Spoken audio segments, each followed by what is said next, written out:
Hello student. Hello student. तो अभी हम डिस्कस करने जा रहे हैं। अभी मैं डिस्कस करने जा रहा हूँ इरडो का क्वेश्चन है। और ये question same question S C Verma में है।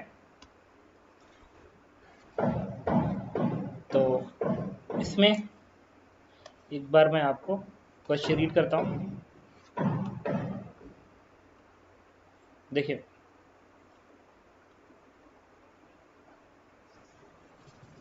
a parallel plate capacitor is located horizontally so that ये parallel plates capacitor है located horizontally so that one of its plate is submerged into liquid। एक प्लेट लिक्विड के अंदर है while other is over its surface और एक ऊपर है। The permittivity of liquid is equal to epsilon. इसकी परमिटिविटी एप्सिलॉन है and density of liquid is rho. तो पूरा सिस्टम इस तरीके से है। What height will a level of liquid in capacitor rise after its plate get a charge of density sigma? कह रहा है कि पूरा सिस्टम इनिशियली इस तरीके से जैसा दिखा रहा है। अगर आपने इसको प्लस सिग्मा की डेंसिटी दे दी या इसको माइनस सिग्मा की डेंसिटी दे दी तो हम ये जानना है कि लिक्विड का सरफेस है ये कितना ऊपर की ओर राइज करेगा। ठीक, ओके। क्वेश्चन एस में भी है और क्वेश्चन एरडो में भी है। दोनों जगह आंसर अलग अलग है। एस में एक के स्क्वायर का टर्म आता है जबकि एरडो में के स्क्वायर का टर्म नहीं के का टर्म रहता है। ओके, तो चलिए मैं अटेम्प्ट करता हूँ और इसको दो मेथड से सॉल्व करेंगे और इसकी डिटेल एनालिसिस करेंगे कि एक्चुअल में हो क्या रहा है और एस में आंसर क्यों गलत आ रहा है।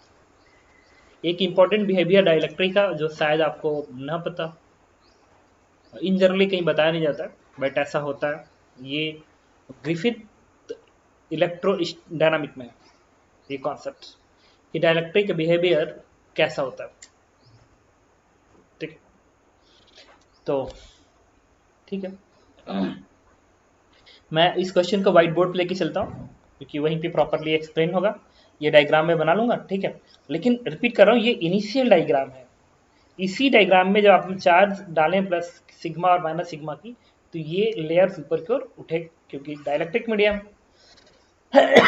तो पोलराइज होगा। जब पोलराइज होगा तो ऊपर की ओर नेगेटिव डेंसिटी आ जाएगी, वो उसको और ये प्लस सिग्मा ऊपर की ओर रेस कर देगा। चलो क्वेश्चन अटेम्प्ट करता हूँ।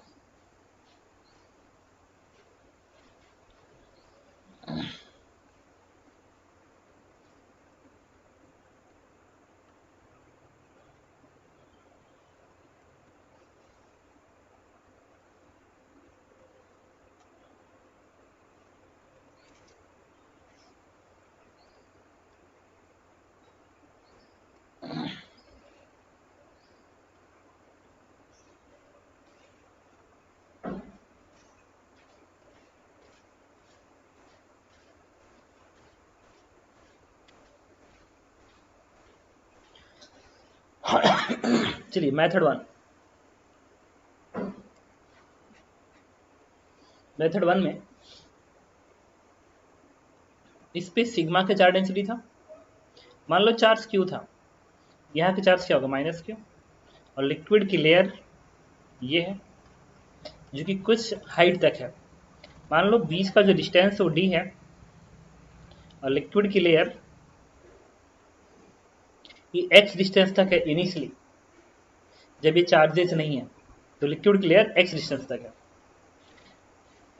एक्स नहीं, इसको कुछ और ही डिस्टेंस मान लो, इसको मान लो आप एल डिस्टेंस। L distance. अब जैसे आपने इस पे चार्ज दिया प्लस क्यू, इससे माइनस क्यू चार्ज दिया तो इस डायलेक्ट्रिक में निगेटिव चार्ज इस सरफेस पर जाएगा। तो कंफर्म है कि ये प्लस क्यू चार्ज इसको ऊपर को अट्रैक्ट करेगा तो ये वाटर लेवल कुछ आगे बढ़ेगा। अब इसी के डायरेक्शंस पे मैंने एक ऐसा बना लिया और लिक्विड की लेयर इस तरीके से मैंने दिखा दिया, ऐसे ऐसे दिखा दिया।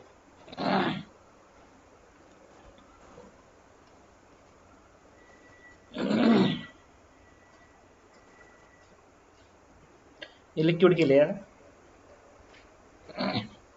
ये डिस्टेंस एल है और इस चार्ज के वजह से ये डिस्टेंस x आता है, दिस वन इज x।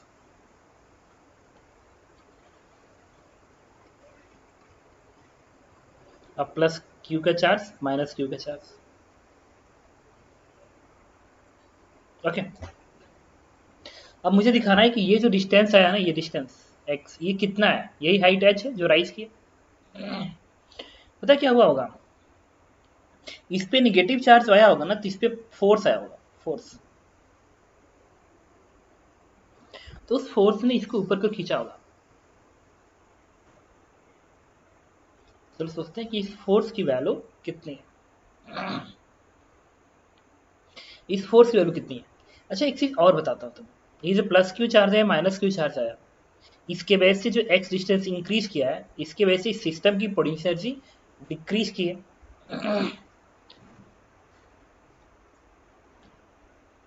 या इंक्रीज किया, जो भी हो, डिक्रीज किया है इंक्रीज किया है, ये इस बात पे डिपेंड करेगा कि यहाँ पे कंजर्वेटिव फोर्सेस का बर्डन कितना आया है। तो इस सिस्टम में जो कंजर्वेटिव फोर्स वर्क करेंगे, कंजर्वेटिव फोर्स वर्क करेंगे, सबसे पहले तो हमें ये भी जानना पड़ेगा क्या वो कंजर्वेटिव फोर्स सिर्फ ये एफ है, क्या वो कंजर्वेटिव फोर्स कहीं और भी है, ये सब अभी समझना पड़ेगा। अच्छा अभी इसको ध्यान से सुनिएगा, तभी आगे की बात समझ में आएगी। कभी कभी कैलकुलेशन किया जाता है, बाद में एनालिसिस की जाती है, तो मैं वही काम करने जा रहा हूँ कि ये लाइन इंपॉर्टेंट है कि क्या ये कंजर्वेटिव फोर्स सिर्फ ये है जिसका बर्डन इस पे आ रहा है, इलेक्ट्रोस्टैटिक पोटेंशियल चेंज हो रही है, ये किसके वजह से चेंज हो रही है, क्या इस फोर्स की वजह से चेंज हो रही है या किसी और की वजह से चेंज हो रही है।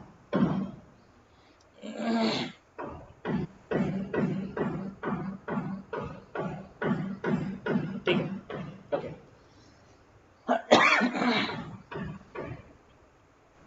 पता करता हूं,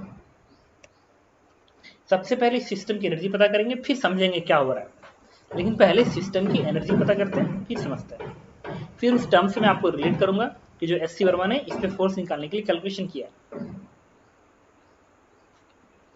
तो मैं एक बार फिर रिपीट कर रहा हूँ, एकदम पेशेंस रखने की जरूरत है, तभी बात समझ में आएगी। यहाँ घबराना नहीं है कि हमने वहां देख लिया ऐसा सोल्यूशन है, वहां देख लिया ऐसा सोल्यूशन है, नहीं, हम एनालिसिस करने जा रहे हैं, तो सब्र की जरूरत है।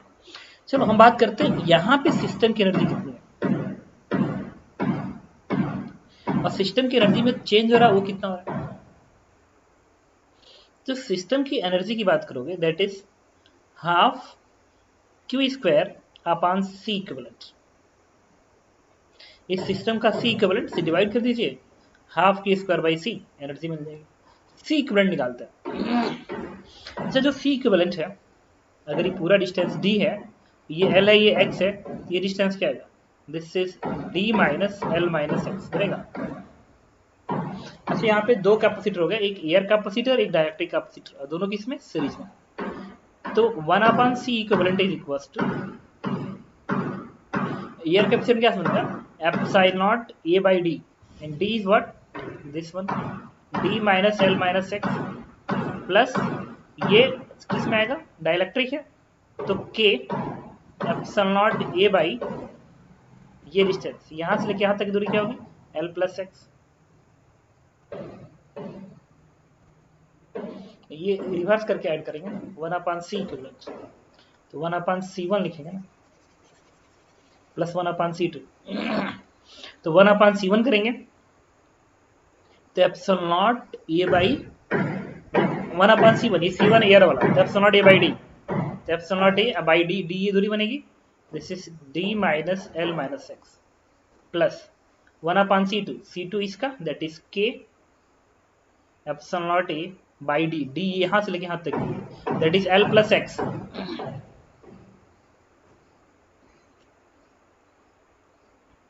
अब एक काम करते हैं, इस फंक्शन को उठा के यहां पर रखेंगे, तो बनेगा 1 upon two Q square bracket में। अच्छा यहां से एप्सिलॉन नॉट ई भी कॉमन आ जाएगा बाहर, और ये क्या बनेगा, D minus L minus X plus L plus X upon K, now इस फंक्शन को डिफरेंशिएट कर दो फोर्स के लिए, minus D U by D X, तो ये बनेगा minus sign 1/2 Q square upon epsilon not A, bracket में डी का डिफरेंस 0, एल का 0, एक्स का -1, इस एल का 0, इसका बनेगा 1, बन गया -1 + 1/के। अच्छा, यहाँ पे भी पेशेंस की जरूरत है क्योंकि यहाँ पे बहुत सारे कन्फ्यूजन है, तभी तो आंसर अलग अलग आ रहा है। इसको इधर भेजेंगे, इसको माइनस साइन, तो बन जाएगा Q square upon 2 epsilon not A bracket में के -1/के, this one is the force.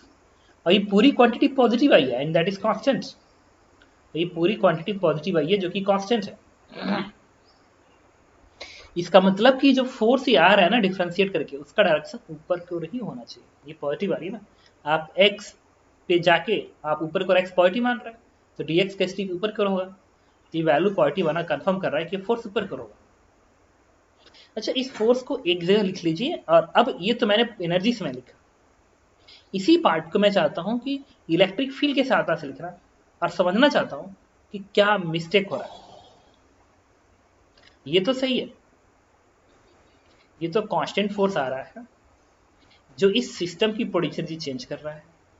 इस लाइन पे मैं बोल सकता हूँ ना, इस लाइन से मैं ये बोल सकता हूँ क्या, ये जो फोर्स आ रहा है पोटेंशियल को डिफरेंशिएट करने के बाद जो फोर्स आ रहा है, this force is responsible to change of potential energy of system, change of potential energy of system बोल सकता हूँ।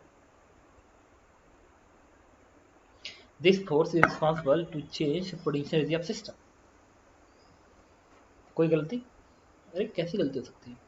This force is responsible to change potential energy of system, बार बार, क्योंकि अब आगे बढ़ने के बाद इन चीजों का यूज करना है जो मैं लाइन यूज कर रहा हूँ। This force responsible to change potential of system.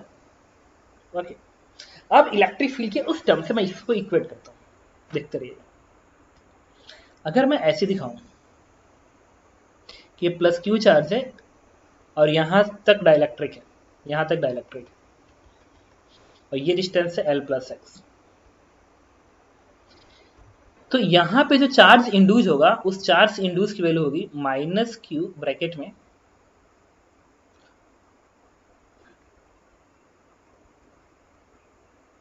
1 - 1/के, ये वैल्यू आएगी। यहाँ पे जो चार्ज इंड्यूस होगा दैट इज नेगेटिव साइन, और इतना ही चार्ज पॉजिटिव यहाँ पे इंड्यूस होगा, और यहाँ पहले से माइनस क्यू था, तो पहले से माइनस क्यू एंड प्लस इसी का अपोजिट पॉजिटिव यहाँ पे इंड्यूस होगा इस डायलेक्ट्रिक के नीचे वाले सरफेस पे, दैट इज प्लस क्यू 1 - 1/के, तो ये क्यू से क्यू कटेगा, ये क्या आएगा माइनस क्यू बाई के आएगा, तो यहाँ पे जो आएगा this one is minus Q by के, ये बन गया। तो इस सरफेस से जो चार्ज आया this is minus Q by के, यहाँ पे चार्ज आ रहा है इंड्यूस इतना और ये इतना, मतलब जो भी चार्जेस तुम्हें दिखाई दे रहा है, जो भी चार्जेस आपको दिखाई दे रहे हैं इस पूरे के ऊपर, ये प्लस क्यू है, ये माइनस क्यू बाई के है, और ये चार्ज इसके बराबर, गॉट इट। और कहीं स्पेस में कोई चार्ज नहीं है, इस वॉल्यूम के अंदर चार्ज नहीं है, because electric field is constant, hence volume charge density will be zero, समझ जाएगा, volume charge density will be zero.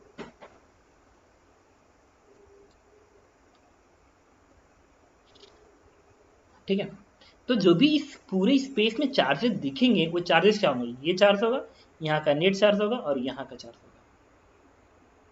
अच्छा, इसको मैं लिख सकता हूँ, दिस वन इज, इसको इधर भेज दीजिए, नहीं, ये बनेगा माइनस क्यू ब्रैकेट में के -1/के। अच्छा, अगर मैं सिर्फ इसकी पूछूं कि ये वाला इस वाले लेयर पे कितना फोर्स लगाएगा ऊपर की ओर, ये वाला इस लेयर पे कितना फोर्स लगाएगा ऊपर की ओर, मैं इसकी बात कर रहा हूँ, अभी ध्यान रखना। Let this force is F1, F1 क्या आएगा, F1 आएगा इसके बेस यहाँ की इलेक्ट्रिक फील्ड लिखो और इस चार्ज से मल्टीप्लाई कर दो, तो इसके बेस यहाँ की इलेक्ट्रिक फील्ड क्या आएगा, this is Q upon 2A epsilon not and multiply by ये वाला चार्ज कर दिया, that is Q square bracket में K -1/के बनेगा। तो इस वाले की वजह से इस लेयर पे जो फोर्स लगा उसकी वैल्यू इतनी है, और अभी हमारा जो आंसर में दिख रहा है Q square upon 2 epsilon not K -1/के, एकदम सेम दिख रहा है, एकदम सेम दिख रहा है। ये है क्या? क्या आस्था से पूछो, क्या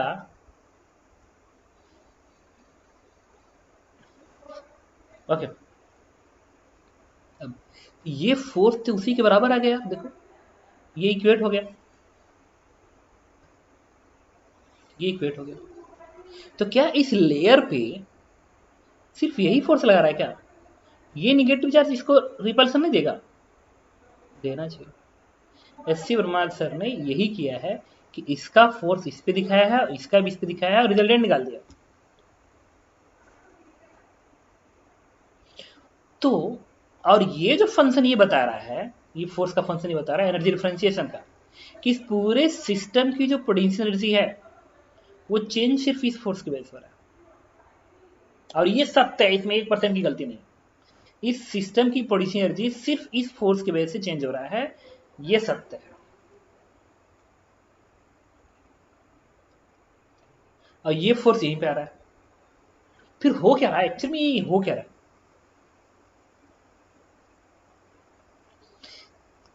ये क्या होने जा रहा है, ये इंपॉर्टेंट टर्म्स है अभी हमारे सामने बचा हुआ। तो इस पूरे सिस्टम की पोटेंशियल जो चेंज हो रही है वो इस फोर्स की वजह से आ रही है। अच्छा ये जरूरी नहीं है, 1 सेकेंड, ये जो फोर्स आ रहा है this is the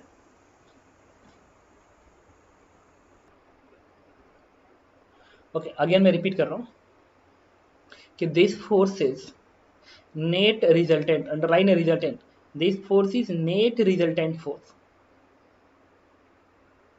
on this dielectric, net resultant force है ऑन दिस डाइलेक्ट्रिक और ऊपर की ओर है। और जब मैंने इलेक्ट्रिक फील्ड का कॉन्सेप्ट लगाया तो मुझे यही फोर्स मिला, सिर्फ इसके वजह से यहां का फोर्स मिला। इसका मतलब ये हो गया कि अगर यहाँ पे फोर्स लग रहा है तो बाकी सारे फोर्सेस इसके अकॉर्डिंग, इस फंक्शन के अकॉर्डिंग बाकी सारे फोर्सेस जीरो हो रहे होंगे। भाई रिजल्टेंट फोर्स में ये बन रहा होगा कांस्टेंट फोर्स एंड प्लस 2 और बनेंगे जो कि कैंसिल आउट हो रहे हैं, तभी तो रिजल्टेंट इतना आ रहा है। अब यहाँ की बात करता हूँ, यहाँ पे इसकी वजह से इतना फोर्स आया तो हो क्या रहा है इसमें कि इसकी वजह से जो रिपल्सन का फोर्स आ रहा है वो कहाँ जा रहा है? तो मैंने अगर ये डिस्टेंस L था, ये X था, तो मैंने इतने पार्ट की एबीडी के वक्त कुछ सोचने जा रहा हूँ। देखो ये पोलर स्मॉल क्रिस्टल होता है और बॉन्ड बने होते हैं जो एक दूसरे से स्ट्रेच होता है। जब इसको तुम ऊपर को खींचते हो तो ये बॉन्ड स्ट्रेच होते हैं एक दूसरे में, इसके बीच का बॉन्ड स्ट्रेच होता है, स्ट्रेच होता है। यहाँ पे भी आएगा, यहाँ पे भी बॉन्ड बेसिकली स्ट्रेच होगा, यहाँ पे भी जो बॉन्ड है वो स्ट्रेच होता है। सुनते रहना, बॉन्ड स्ट्रेच होता है यहाँ पे, ये जो बॉन्ड स्ट्रेच होता है, बॉन्ड स्ट्रेच होता है। तो अगर मैं सिर्फ इतने पार्ट की एबीडी बनाऊँ, सिर्फ इतने पार्ट की, अब देखो सारे मिस्टेक यहीं से होते नजर आते हैं। अगर इतने पार्ट की मैं एबीडी बनाऊँ तो ये वाला फोर्स F1 तो मैं दिखाऊंगा, ये वाला F1 जो कि इसके बराबर है इलेक्ट्रिक फील्ड के साथ से, that is Q square upon 2a epsilon not bracket में k माइनस 1 अपॉन के, इसको तो मैं दिखाऊंगा। साथ में ये जो फोर्स लगा रहा है, ये जो फोर्स लगा रहा है, ये जो फोर्स लगा रहा है वो नीचे की ओर बनेगा, तो ऐसे दिखाऊंगा नीचे की ओर, सॉरी नीचे की ओर नहीं, ये रिपल्सिव फोर्स बनेगा और ऊपर की ओर बनेगा। इसकी वजह से इस इंड्यूस चार्ज पे क्यू आई है ना, यहाँ पे क्यू आई है, इस पे ये नेगेटिव चार्ज है, देखो ये नेगेटिव चार्ज है तो ये भी नेगेटिव चार्ज, रिपल्सन देगा एफ आर, ये रिपल्सन का फोर्स देगा। और साथ में ये जो बॉन्ड है ना, यहाँ पे बॉन्ड जो बने हैं ये स्ट्रेच हुए हैं, तो जब इतने की एफबीडी बनाओगे ना तो यहाँ पे भी वो फोर्स दिखेगा।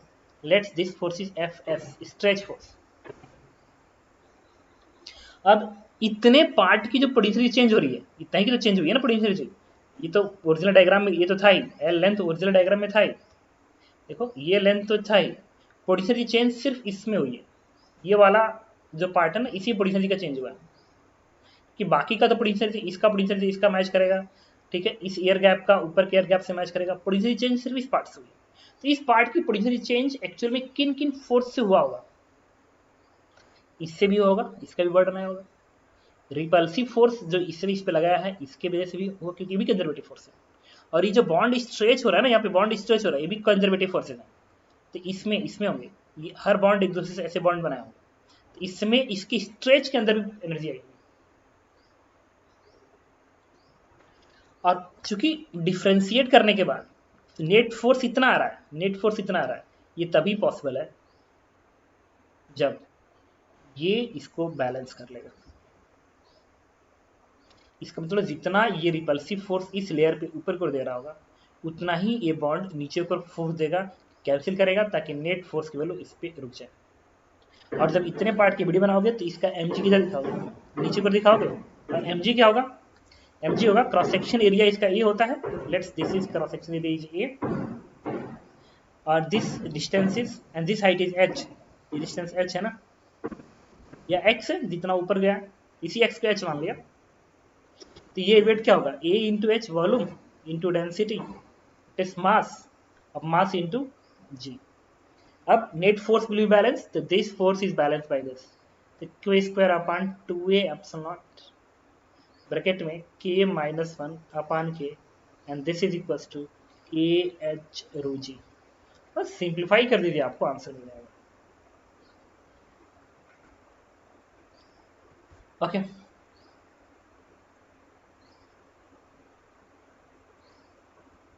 तो इस तरीके से मैंने इस क्वेश्चन को अटेम्प्ट किया। Okay thank you.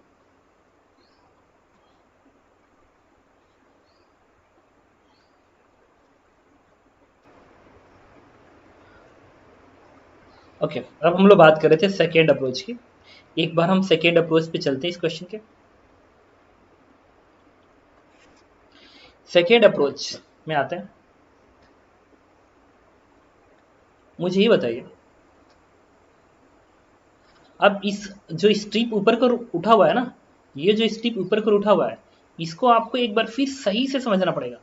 इसको आपको एक बार सही समझना पड़ेगा कि ये जो स्ट्रेच वाला फोर्स मैं बार बार दिखाने की कोशिश कर रहा हूँ ना, ये वाला फोर्स Fs, ये एक्चुअल में हर बॉन्ड के बीच में, हर दो बॉन्ड के बीच में, हर दो बॉन्ड के बीच में। तो अगर मैं जहां पे लेयर था ऊपर वाला, कौन सा लेयर, ये वाला लेयर, मैं यहीं पे एक छोटा सा स्ट्रिप ले रहा हूं, एकदम छोटा सा स्ट्रिप, एकदम छोटा सा स्ट्रिप ऐसा, यहीं पे एक छोटा सा स्ट्रिप ले रहा हूं ऐसे।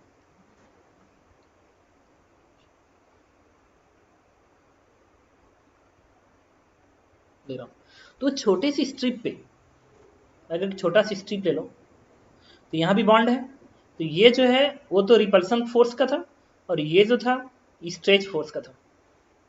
और ये जो फोर्स है वो है जो इंड्यूस चार्ज पे आया है, जिसको हम लोग कैलकुलेशन में यूज कर रहे हैं, मतलब F1, this F1 is F1। अब आते हैं इलेक्ट्रोस्टैटिक प्रेशर का हेल्प लेने। मुझे बताओ, यहाँ का प्रेशर और यहाँ का प्रेशर का डिफरेंस जिस फोर्स से आ रहा है, वो फोर्स कौन सा है, F1 है कि Fr Fs है। मेथड 2 यूज कर रहा हूँ, कंफर्म है कि F1 है, वो Fr और Fs नहीं है। तो हम क्या करें ना, यहाँ का प्रेशर निकालो और यहाँ का प्रेशर निकालो, अब प्रेशर का डिफरेंस निकाल के इस एरिया से मल्टीप्लाई कर दो। क्या ये F1 आ जाना चाहिए, ऑफ कोर्स आ जाना चाहिए। तो अगर इस तरीके से प्लेट है, यहाँ पे Q चार्ज है, यहाँ पे माइनस Q चार्ज है, और इस तरीके से स्ट्रिप है जो कि ऊपर को है, ये सब डाइलेक्ट्रिक है। तो ये डाइलेक्ट्रिक कांस्टेंट के जस्ट ऊपर प्रेशर और जस्ट यहाँ प्रेशर का difference multiply by area is equal to this force. अच्छा, प्रेशर का फॉर्मूला होता है 1/2 epsilon naught E square, but ये फार्मूला वैक्यूम में होता है, इन वैक्यूम जिस पॉइंट पे प्रेशर निकाल रहा हूँ वैक्यूम होना चाहिए। और अगर ये कोई मीडियम है वहां पे, तो 1/2 k epsilon naught E square होता है। This formula is inside medium.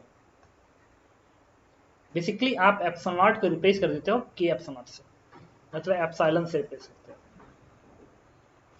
तो अच्छा, यहां का इलेक्ट्रिक फील्ड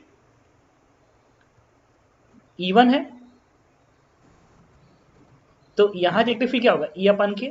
अगर यहाँ का E है तो यहाँ का E/K बनेगा, ये डाइलेक्ट्रिक है ना, तो E/K बन जाएगा।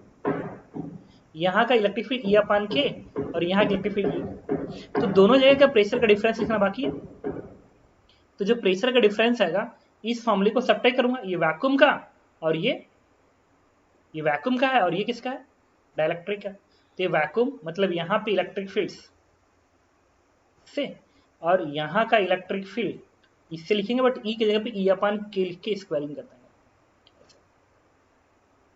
तो इस वाले पॉइंट पे pressure 1/2 epsilon naught E square और इस वाले पॉइंट पे प्रेशर 1/2 के एप्सिलॉन नॉट ई अपान के का whole square. Now what is the pressure difference?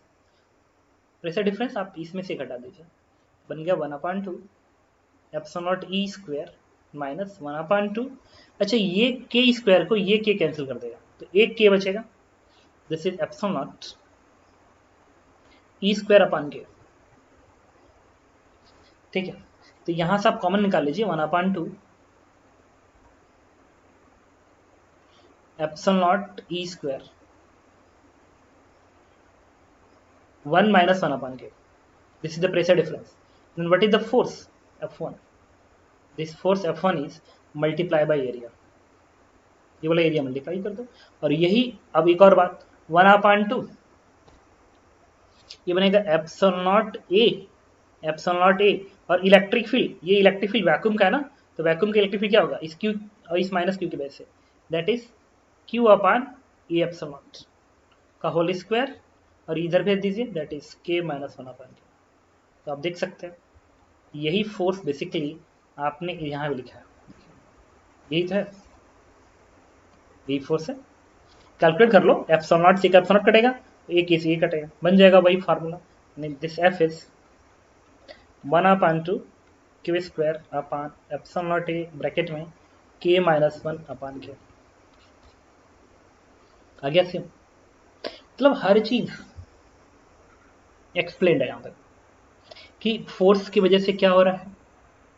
ठीक है, इसमें एक इंपॉर्टेंट टर्म था, वो था ये स्ट्रेच की वजह से फोर्स लगने वाला। अगर आप इसको क्लियर करना चाहते हैं then go to Griffith electrodynamic, आपको समझ में आएगा। Thank you.